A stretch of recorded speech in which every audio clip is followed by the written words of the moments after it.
मौलाना पहले भी धरना देने आए थे, बड़े साहिब से डील कर पतली गली को हो लिए थे। जीना होगा, मरना होगा, धरना होगा, धरना होगा। मौलाना कहते हैं धरना होगा, नून लीग कहती है बस एहतजाज होगा। पहले आपस में एका तो कर लें। आप इक्तदार का सूरज गुरूब होता देखा तो आकाओं के हुक्म पर सुप्रीम कोर्ट के खिलाफ निकल पड़े आप। मौलाना की बस एक ही दुआई है कि किसी तरह मेरी सीटें बचा दें। जो हाल पकड़ धकड़ आप पीटीआई के साथ कर रहे हैं, इसके बाद जब पीटीआई की हुकूमत आई तो आपका वो हाल होगा कि हाय हाय की आवाजें आनी है। अस्सलाम वालेकुम, मैं हूं जवाद बाखिर। मौलाना को तौलिए की तरह इस्तेमाल करने का वक्त फिर से शुरू हो चुका है।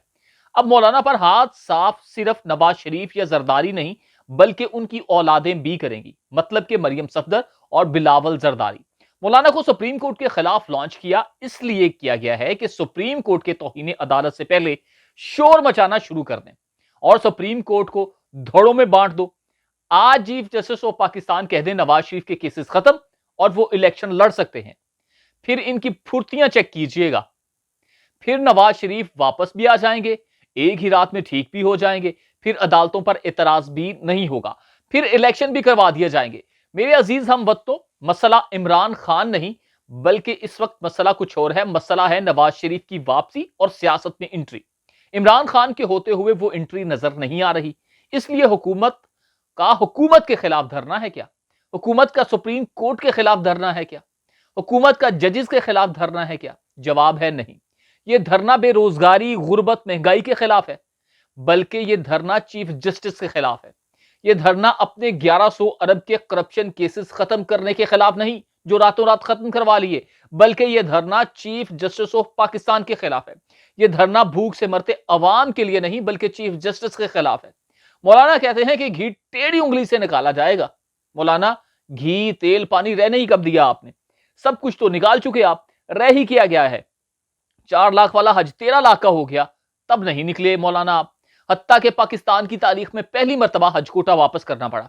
3 पाकिस्तानी वक्त इस हुकूमत में इसराइल चले गए, तब नहीं निकले आप। डॉलर इन 13 माह में डबल रेट पर चला गया, तब नहीं निकले। आटा कितने फीसद महंगा हो गया, तब नहीं निकले। इसराइल ने फलस्तीन पर बमबारी की, तब नहीं निकले आप।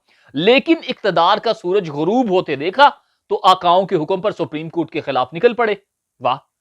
ऊपर से इस्लामी जमहूरिया पाकिस्तान के वजीर आजम शहबाज शरीफ साहिब, जिन पर रातों रात 16 अरब के केस खत्म कर दिए गए, उनका दिल खून के आंसू रो रहा है। ना आटे की लाइन में मरते हुए लोगों को देखकर दिल रोया, ना 40 से 50 बंदे जो मुजाहिरों में चल बसे उन्हें देखकर दिल नहीं रोया आपका। जब खवातीन को बालों से पकड़कर घसीटा गया तब दिल नहीं रोया आपका। गरीब गुरबा 2 वक्त की रोटी से महरूम हो गए, दिल तब नहीं रोया आपका। लेकिन कोर कमांडर के घर को देखकर दिल खून के आंसू रो रहा है। वाह जी वाह!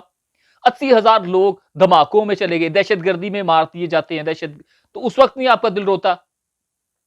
जब वो ऑपरेशन करते हैं, कश्मीर लहूलुहान होता है, तब नहीं आपका दिल खून खून रोता?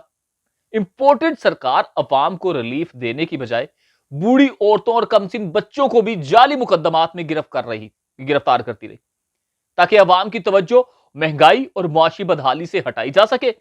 याद रहे, इंपोर्टेड सरकार इमरान खान और पीटीआई को इनकाउंटर करने के लिए 80 अरब से ज्यादा रकम खर्च कर चुकी है, जो मुल्क और अवाम की बेहतरी के लिए भी इस्तेमाल हो सकती थी। डॉक्टर तारिक फजल जो नून लीग के, उनका कहना है कि सुप्रीम कोर्ट के बाद जो एहतजाज होगा उसकी एहतजाज की दरख्वास्त में एहतजाज का लफज शामिल है, धरने का लफज शामिल नहीं है। जबकि मौलाना साहिब कहते हैं कि पीर को जो सुप्रीम कोर्ट के बाहर एहतजाज हो रहा है वो धरने का ऐलान है। आपस में ही एका कर लें, एक हो जाएं।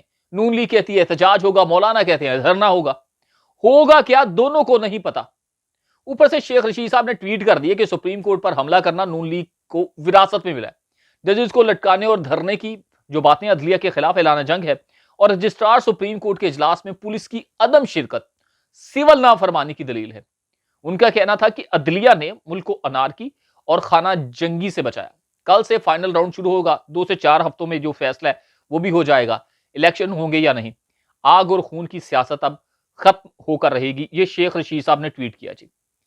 अब इस तमाम सूरत हाल में आप ये चीज जहन में रखें, जो धरना देने जा रहे हैं मौलाना, उसका पोस्टमार्टम तो आपको करके निकाल दिया कि ये आखिरकार जा क्यों रहे हैं। जो 3-4 सीटें हैं, कहीं पर अपना समझी, कहीं पर कौन लाए, कहीं पर बेटे को सीट दी हुई है, कहीं पर 1-2 लोगों को और सीट दी है, बस वो सीटें बच जाए, नवाज शरीफ की वापस एंट्री करा दो। आज चीफ जस्टिस साहब जितना सुच्चा मोती कोई नहीं होगा पाकिस्तान में। آج ان کے کیسز ختم کر کے چیف جسٹس صاحب اعلان کر دیں نواز شریف پر کیسز بھی ختم ہیں، مولانا صاحب کو وزارتیں بھی دی جائیں، کھلی بانٹی جائیں، اور ان کی دوبارہ انٹری ہو جائے نواز شریف صاحب کی، وہ الیکشن لڑ لے، کوئی فرق نہیں پڑے گا، پھر سب کچھ سموتھ رہے گا، پھر ڈالر جائے بھاڑ میں، عوام مرتی ہے مر جائے، غربت بڑھتی ہے بڑھ جائے، جو ہوتا ہے معاشی بدحالی آ جائے، سیاسی بحران آ جائے، جو بحران آتا ہے آ جائے، کسی کو کوئی پرواہ نہیں ہوگی۔ رولا صرف یہ ہے، آقاؤں نے کہا آپ کو اب ہم لانچ کر رہے ہیں، آپ کا وقت آ گیا ہے، بچا لو اپنے آپ کو، جا کے دروازہ کھٹکھٹا دو اور اینٹ سے اینٹ بجا دو۔ مولانا صاحب نے واضح کہہ دیا کہ اب گھی جو ہے وہ سیدھی سے نہیں بلکہ ٹیڑھی انگلی سے بھی نکالنا پڑا تو نکال لیں گے۔ پہلی بات ہے، میں پہلے کہہ چکا ہوں، نہ گھی رہا، نہ تیل رہا، نہ پانی رہا، راہ ہی کچھ نہیں ہے، آپ نے جو کیا نکالنا۔